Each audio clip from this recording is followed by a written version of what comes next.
ये है New Zealand, Pacific Ocean के बिल्कुल साउथ में, ऑस्ट्रेलिया से तकरीबन 4000 किलोमीटर दूर, दुनिया का दूसरा बड़ा सबसे पीसफुल कंट्री। इंडिया और पाकिस्तान में रहने वाले ज्यादातर लोग मेरी तरह न्यूजीलैंड को क्रिकेट की वजह से ही जानते हैं, पर न्यूजीलैंड दुनिया में बहुत ज्यादा मशहूर है, खासकर अपनी बड़ी बड़ी माउंटेन रीचेस, खूबसूरत लेक्स और हाई क्वालिटी ऑर्गेनिक फूड की वजह से।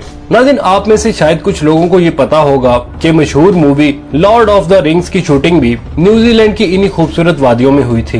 न्यूजीलैंड का मौसम बिल्कुल यूके की तरह है, हल्की सी गर्मी, लॉन्ग विंटर्स और अच्छी खासी बारिश। मगर इसके बावजूद न्यूजीलैंड की पॉपुलेशन दुनिया की पॉपुलेशन का 7% भी नहीं है।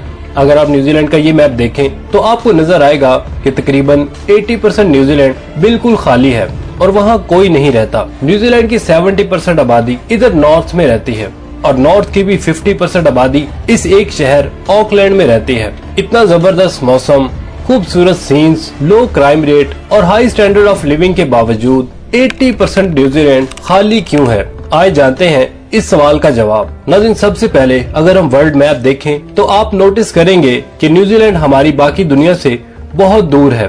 अगर आप कराची या मुंबई से जहाज में बैठे तो ये पूरा अरेबियन सी और इंडियन ओशन को क्रॉस करके तकरीबन 18 से 22 घंटे की फ्लाइट के बाद आप न्यूजीलैंड पहुंच सकते हैं। और अब सवाल ये पैदा होता है कि इंसान दुनिया से इतनी दूर इस आइलैंड तक पहुंचा कैसे? अब नाज़रीन, यहाँ पर मल्टीपल व्यूज हैं। अगर हम न्यूजीलैंड की ऑफिशियल वेबसाइट पे जाएं तो वहाँ ये लिखा है कि आज से 1000 साल पहले लगभग 1320 से 1350 के करीब माओरी लोगों ने न्यूजीलैंड को डिस्कवर किया। माओरी पैसिफिक ओशन के इन सारे आइलैंड, जिन्हें पोलिनेशियन आइलैंड भी कहा जाता है, इन पर रहने वाले लोगों को कहा जाता है। नाज़रीन, ऑफिशियल रिसोर्सेज के मुताबिक माओरी 13वीं सदी के आसपास अपने ये सारे आइलैंड छोड़कर बड़ी बड़ी कश्तियों में बैठे और यहाँ इधर न्यूजीलैंड पहुँच गए। नाज़रीन, ये लगभग वही जमाना बनता है जब मंगोल और चंगेज खान पूरे एशिया पर अपना कंट्रोल ले रहा था। मगर नाज़रीन, यहाँ पर ये सवाल उठता है कि ये लोग अपने पुराने आइलैंड छोड़कर न्यूजीलैंड आए ही क्यों? इस सवाल का जवाब तलाश करने के लिए जब हमने रिसर्च की तो कुछ आर्टिकल से पता चला कि मावरी के अपने हिस्टोरिकल रिकॉर्ड में थोड़ा सा डिफरेंस है। मावरी ट्रेडिशंस के मुताबिक न्यूजीलैंड 13वीं सदी में नहीं बल्कि उससे भी 500 साल पहले अराउंड 750 एडी में कुपे नाम के एक मावरी ने डिस्कवर किया था। कुपे एक फिशरमैन था जो अपने ट्राइब के लिए मछलियां पकड़ता था। लेकिन नाज़रीन, तब ऐसा होना शुरू हुआ कि जब भी वो जाल लगाता तो उसकी मछलियां उस एरिया में पाए जाने वाले ऑक्टोपस खा जाते और इन लोगों के हाथ कुछ भी न लगता, क्योंकि नाज़रीन इन लोगों का मेन फूड सोर्स था ही मछली। तो काफी प्रॉब्लम्स क्रिएट होना शुरू हो गई और उसका हल ये निकाला गया कि कूपे और उसके कुछ साथी समंदर में जाकर किसी और आइलैंड की तलाश करें जहां खाने पीने की अच्छी सप्लाई हो। इसी खोज में कूपे अपने साथ 20 से 25 आदमी लेकर पैसिफिक ओशन में उतर गया। कुछ दिन के सफर के बाद ही उन्हें बड़े बड़े पहाड़ों वाला एक आइलैंड नजर आया। ये न्यूजीलैंड था, सी फूड, भेड़ बकरियों और फलों से मालामाल आइलैंड, जिस पर कोई दूसरा इंसान था ही नहीं। ये कूपे और उसके ट्राइब के लिए परफेक्ट जगह थी। कूपे ने अपने चंद साथियों को वापस पोलिनेशियन आइलैंड पर भेजा ताकि वो बाकियों को इस आइलैंड की खबर दें। और नाज़रीन, इस तरह न्यूजीलैंड पर मावरी लोग आबाद होना शुरू हो गए। 17वीं सदी तक मावरी लोग सुकून से न्यूजीलैंड में रहते रहे। दुनिया से दूर होने की वजह से ना उनकी किसी से कोई दुश्मनी थी और ना ही किसी से कोई खतरा। मगर ये सब बहुत जल्द बदलने वाला था। ये वो वक्त था कि जब वेस्टर्न नेशंस अपनी ताकत को बढ़ाने के लिए पूरी दुनिया में फैल रही थी।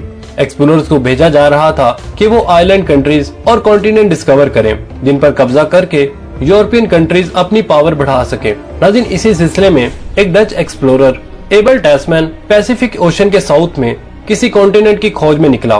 नाज़रीन, उस वक्त यूरोपियंस का ख्याल था कि इस हिस्से में कोई कॉन्टिनेंट जरूर होगा और अगर ऐसा हुआ तो वो यूरोपियन कंट्रीज के लिए बहुत सी अपॉर्चुनिटीज के दरवाजे खोल देगा। 1642 में टैस्मैन ने न्यूजीलैंड को डिस्कवर किया, मगर जब उसने वहां उतरने की कोशिश की तो उसकी मावरी लोगों के साथ जबरदस्त खूनी लड़ाई हुई और मजबूरन उसे भागना पड़ा। ये 1769 में एक ब्रिटिश ऑफिसर जेम्स कुक इसी कॉन्टिनेंट को ढूंढता हुआ न्यूजीलैंड आ पहुंचा। एक दफा फिर जेम्स के फौजियों और मावरी लोगों के दरमियान एक जबरदस्त लड़ाई हुई और उसमें कई मावरी चीफ भी मारे गए।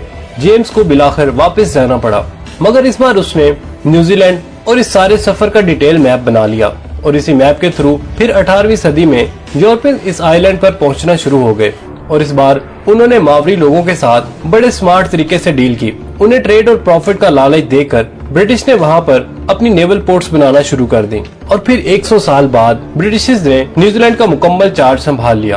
ब्रिटिश और मावरी लोगों के दरमियान 1840 में एक ट्रीटी साइन हुई जिसे ट्रीटी ऑफ वेतांगी कहा जाता है और इस ट्रीटी के बाद न्यूजीलैंड ऑफिशियली यूरोप और ब्रिटिश एम्पायर का हिस्सा बन गया। उस वक्त मावरी लोगों की पॉपुलेशन तकरीबन 2 लाख थी, लेकिन अगले 100 सालों में ये पॉपुलेशन बढ़ने के बजाय 40,000 तक पहुंच गई और उसकी 2 मेन रीजंस थी। असल में जब यूरोपियंस लोग इधर आए तो उनके साथ वो बीमारियां भी इधर आ गई जो उस वक्त यूरोप में आम थी।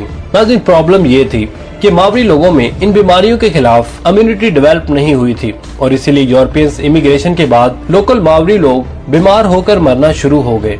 दूसरा, 19वीं सदी में न्यूजीलैंड एक बहुत ही वायलेंट जगह बन चुका था। ट्रीटी ऑफ द वेतांगी के 5 साल बाद ब्रिटिश और लोकल मावरी के दरमियान लैंड ऑनरशिप को लेकर एक सीरियस वॉर शुरू हो गई जो अगले 40 साल तक चलती रही। इन वॉर्स में बहुत ज्यादा लोकल मावरीज लोग मारे गए और फाइनली ये सारा सिलसिला 1881 में जाकर रुका जब मावरी के सारे बड़े चीफ मारे जा चुके थे और मावरी मूवमेंट बुरी तरह क्रश हो चुकी थी। अब ब्रिटिशर्स भी ये समझ चुके थे कि लोकल्स को डेवलपमेंट प्रोसेस में इंक्लूड किए बगैर आगे नहीं बढ़ा जा सकता और इसीलिए इन वॉर्स के बाद ब्रिटिश गवर्नमेंट ने लोकल को इलेक्टोरल प्रोसेस से लेकर हर डेवलपमेंट प्रोजेक्ट में की स्टेक होल्डर बना दिया और इस तरह न्यूजीलैंड में पीस का सफर फाइनली शुरू हो गया। लेकिन फिर भी आज जैसे वीडियो के शुरू में हमने आपको दिखाया था कि न्यूजीलैंड का इतना ज्यादा हिस्सा खाली क्यों है और सारे लोग इसके नॉर्दर्न आइलैंड में ही क्यों रहते हैं। असल में न्यूजीलैंड का ये सारा हिस्सा बिल्कुल खाली इसलिए है क्योंकि इस सारे एरिया पर रहना या कंस्ट्रक्शन करना नियरली इम्पॉसिबल है। न्यूजीलैंड के सदर्न पार्ट में हर तरफ माउंटेन्स हैं। इस सारे एरिया में हर तरफ ऊंचे ऊंचे पहाड़ हैं और जमीन इतनी अनइवन है कि इन पर बेसिक इंफ्रास्ट्रक्चर जैसे रोड वगैरह बिल्ड करना भी ऑलमोस्ट नामुमकिन है। पहाड़ों के एक तरफ की साइड की जमीन बहुत ही खुश्क और इनफर्टाइल है जिसकी वजह से यहाँ पर इरिगेशन वगैरह भी नहीं हो सकती। इसीलिए न्यूजीलैंड की मेजॉरिटी पॉपुलेशन इधर नॉर्दर्न आइलैंड पर रहती है।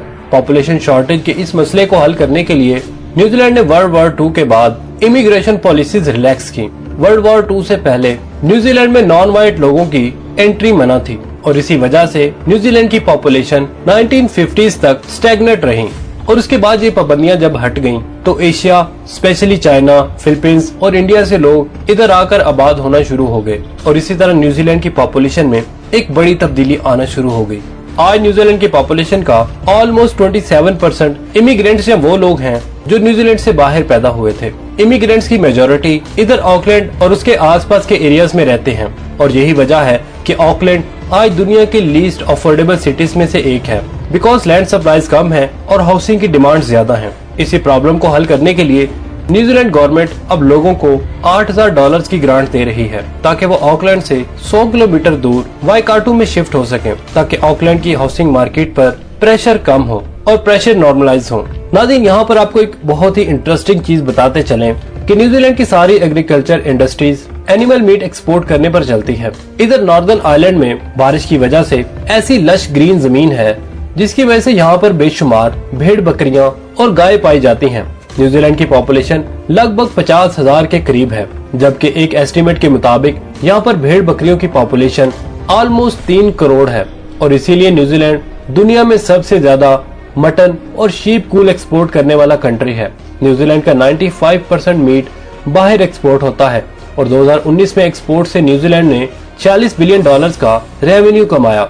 नाज़रीन, न्यूजीलैंड दुनिया की 50% बड़ी इकोनॉमी है और इस इकोनॉमी का main source of revenue agricultural export है। $40 बिलियन सिर्फ गोश्त की एक्सपोर्ट से कमाना एक अनबिलीवेबल चीज है और ये इंडिया, पाकिस्तान और बांग्लादेश के लिए एक मोटिवेशन होनी चाहिए क्योंकि ये नाज़रीन तीनों ममालिक एग्रीकल्चर कंट्रीज हैं। नाज़रीन, अगर आपको हमारी आज की वीडियो अच्छी लगी तो कमेंट सेक्शन में हमें जरूर बताइएगा। इसके साथ ही हमें इजाजत दीजिए। अल्लाह निगहबान।